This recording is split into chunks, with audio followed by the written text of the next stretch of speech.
عليكم ورحمة الله وبركاته. اللهم صل وسلم وبارك على سيدنا محمد. النهاردة يا جماعة هعمل ريفيو عن الغسالة الهاف اوتوماتيك، وهي لسه وصلاني من يومين من شركة فريش.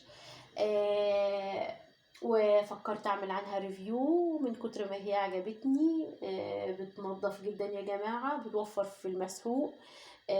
بتستخدم اي مسحوق ليها، بتوفر في الكهرباء والمية. نيجي بسرعة نتعرف على الأجزاء بتاعة الغسالة يا جماعة.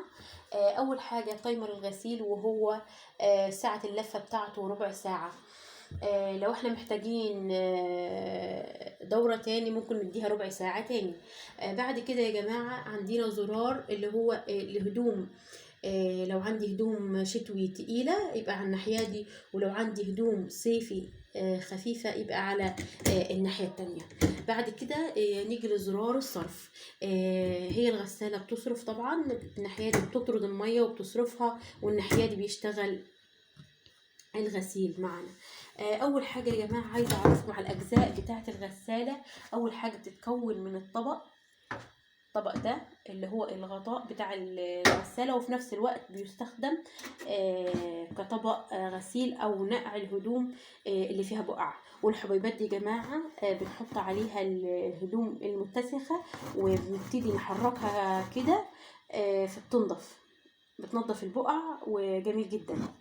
بعد كده اللهم صل وسلم وبارك على سيدنا محمد. نيجي ندخل على الغسالة بقى، والحوض بتاعها الكبير اللي هو بيشيل 14 كيلو من الهدوم. بيشيل كمية كبيرة جدا من الهدوم. عايزة اوريها لكم وهي شغالة يا جماعة.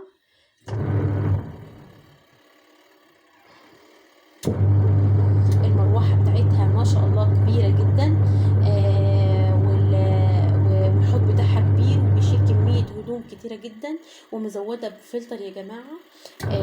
بشيله بعد كل غسلة وانضفه واحطه مكانه تاني.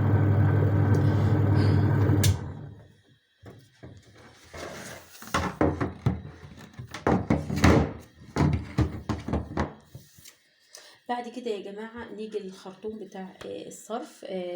ممكن توصليه بحنفية المطبخ، حنفية الحوض بتاعة المطبخ، او لو عايزة تعملي لها حنفية مخصوص ممكن تعملي لها يعني عادي. ونسيت برضه اوريكم قطعة تانية يا جماعة جوه الغسالة، اللي هي المدخل المية. لما بنحتاج ان احنا نعبي الحوض بتاع الغسالة بيبقى الاتجاه كده، فبتنزل المية من الناحية دي. اما لو كنا عايزين نملأ حوض العصر والشط، فبتبقى من الناحية دي، والمية بتتحول من الحوض ده للناحية التانية، الحوض التاني. اللهم صل وسلم وبارك على سيدنا محمد. نيجي بعد كده لحوض الشطف يا جماعة والعصر. مزود بتايمر على حسب الهدوم اللي عندك. لو عندك هدوم خفيفة بتظبطيها على أقل درجة، ولو عندك هدوم تقيلة بتظبطيها على أكبر درجة. عايزة أقول لكم يا جماعة إني الحوض بتاع الشطف والعصر كبير جدا، وبيشيل كمية هدوم كتيرة. نتفرج عليها من جوه يا جماعة. بسم الله الرحمن الرحيم.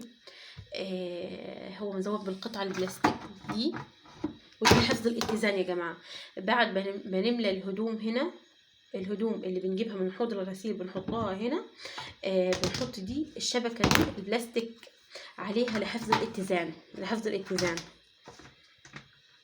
اتزان العصر، حوض العصر. بعد كده بتتقفل عادي كده يا جماعه كده. عايزه اوريكم يا جماعه ان الغساله مزوده بباب امان. لو احنا شغلنا الحوض بتاع العصر وفتحناه فجأة، او ابنك فتح الغسالة فجأة، يا جماعة ما تخافوش، الغسالة بتقف وحديها، بتقف يعني بمجرد ما تفتحي الباب الغسالة بتقف. هي مزودة بباب امان. بس يا جماعة بمجرد ما قفلتها هي اشتغلت. لو انا فتحتها او ابني فتحها فهي مزودة بزرار، مزودة بباب امان، بتقف وحديها يا جماعة.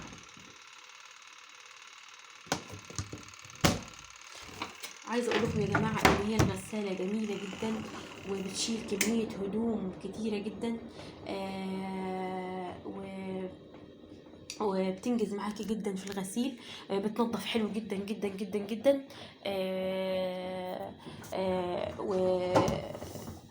و بقول لاي حد بيفكر ان هو يشتريها، ان هو يعني ان هو ايه، يتوكل على الله ويشتريها. الغسالة جميلة جدا يا جماعة، وحوضها كبير وبيشيل كمية هدوم كتيرة، والباب العصر بتاعها برضو حلو، يعني جميلة جدا يا جماعة. ويا ريت تكونوا استفدتوا من الفيديو بتاعي ده، وبشكركم جدا.